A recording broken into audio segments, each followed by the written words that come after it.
Today I want to share with you the one move I trust to swing like an athlete. And this is it, and you've got to try it yourself.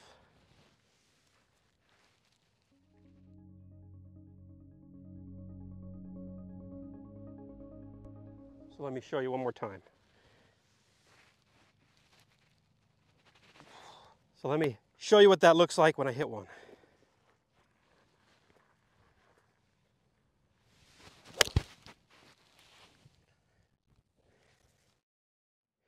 So stick around and I'll share with you how this key move is more powerful and will help you compress your shots better than ever.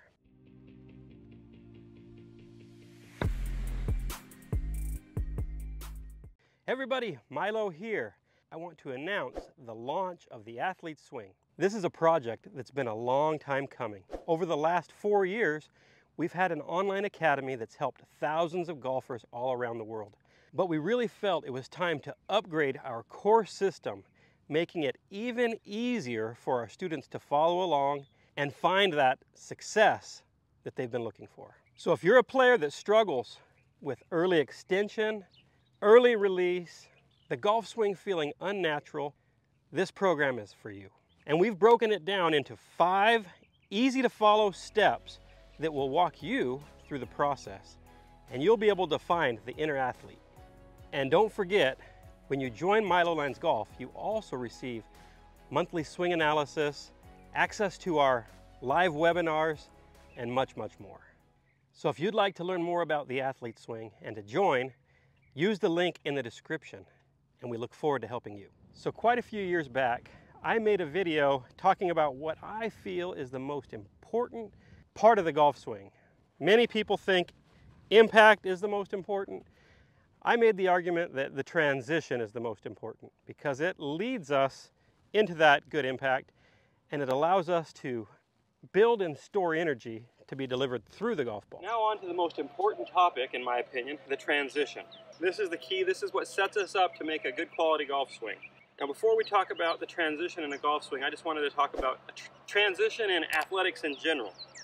So in a throwing motion, when I go to throw, I land square with my arm still back. Whether I'm throwing sidearm or over the top. I'm going to land with my body relatively square, my shoulders maybe a hair closed, and my arm back. Now in a tennis motion, so as tennis ball's coming, you kind of walk in, you get yourself squared up. So you land, your knees are going to be relatively square, the racket's back, your body's back. So then you can hit that forehand and you can use the ground to push yourself around. And the same thing holds true in a baseball swing. So I'm getting ready to hit the pitch. Here it comes. I take a step. When I land with my legs square, so my hips are square. My shoulders are maybe slightly closed and my hands are back.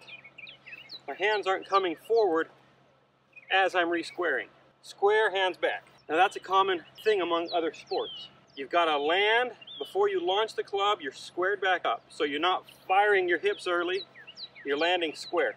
So now that's the key for our transition in golf as well. We've got to figure out how to get ourselves re-squared out of the top. So you're not. Now the question is, what is the transition?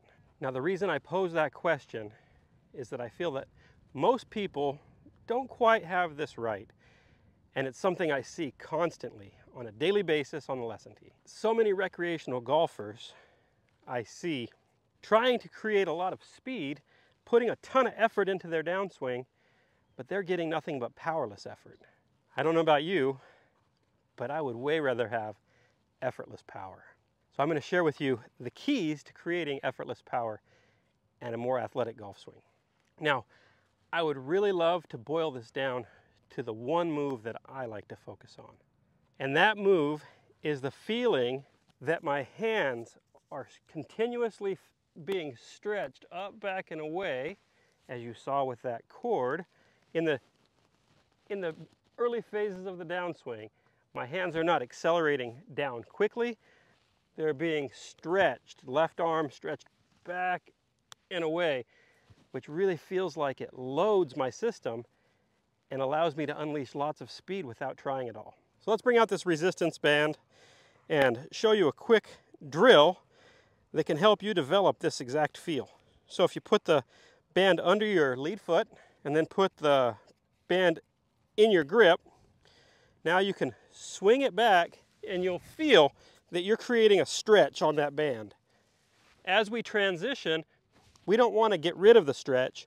We want to feel like we're continuously creating the stretch as long as we can into the downswing. Now for me, as I do this drill and I'm creating this stretch in my lead side, it almost makes my hands feel like they're spring loaded, and they accelerate way faster than I could if I jerked them down out of the top. And that's the sensation that allows me to create that easy speed. Now, I'm in my mid-40s, and I'm still able to create ball speeds significantly faster than tour average.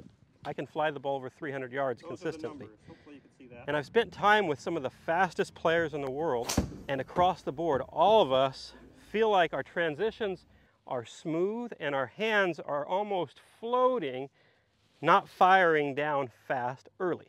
We don't want that jerk from the top. We want a smooth stretch and acceleration that creates lots of speed late in the downswing. So let me show you one more really fun exercise that I like to use to give people this feeling and sensation of speed later in the downswing.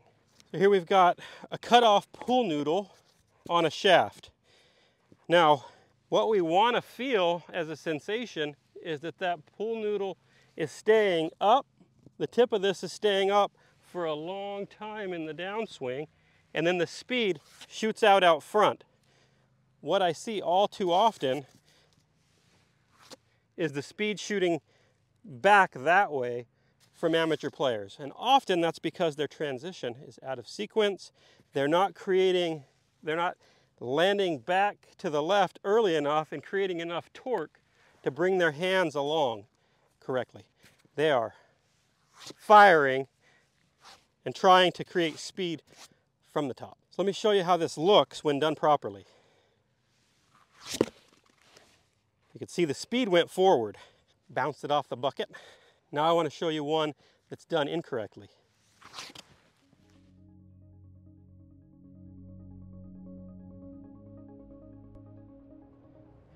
Now one way you could actually do this drill at home is you could get a piece of paper towel or toilet paper and put it on your club and feel that toilet paper stay up by your hands for a long time and then shoot to the end of the club beyond the ball. We don't want to feel that shooting to the end of the club back here behind ourselves. So guys, to boil this down to one move or one feel, what we're really after is we're creating as much stretch as we can in transition. Now the next question that you'll have for me is, if I feel like I'm keeping my hands up, how am I going to get down to the golf ball?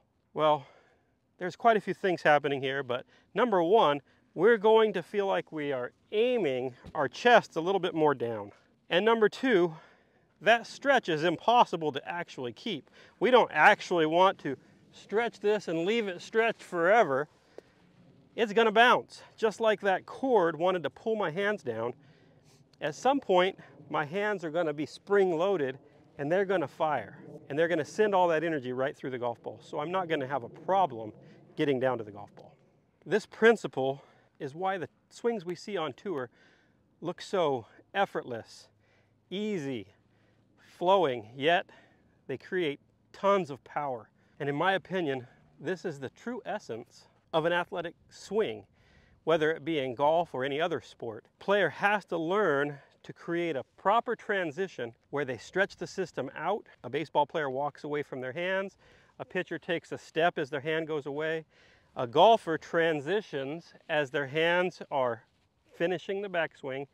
And in every one of those cases, you create a little extra stretch in the transition phase that can then be slung out, and it creates a lot of dynamic power. So let me hit one now, showing you what that looks like from face on. But first I'm going to show you what it looks like as I drop in and create that nice stretch to be delivered through the ball. So there we go. There's our feel. And there's a really nicely struck golf shot. And you'll be able to see how the system was stretched in the transition so I could accelerate through the shot. Now just for fun, let me show you one more time from down the line. So we're going to show you the feel. Wind, stretch, through the shot, and now the shot. So if you at home struggle with yanking down on the golf club or standing up, come on over to Milo Lines Golf, where we've just released the Athlete's Swing, my guide to learning to swing like an athlete, and we'll walk you step by step through the process. Thanks again for watching. Make sure you like and subscribe, and we'll see you again next time.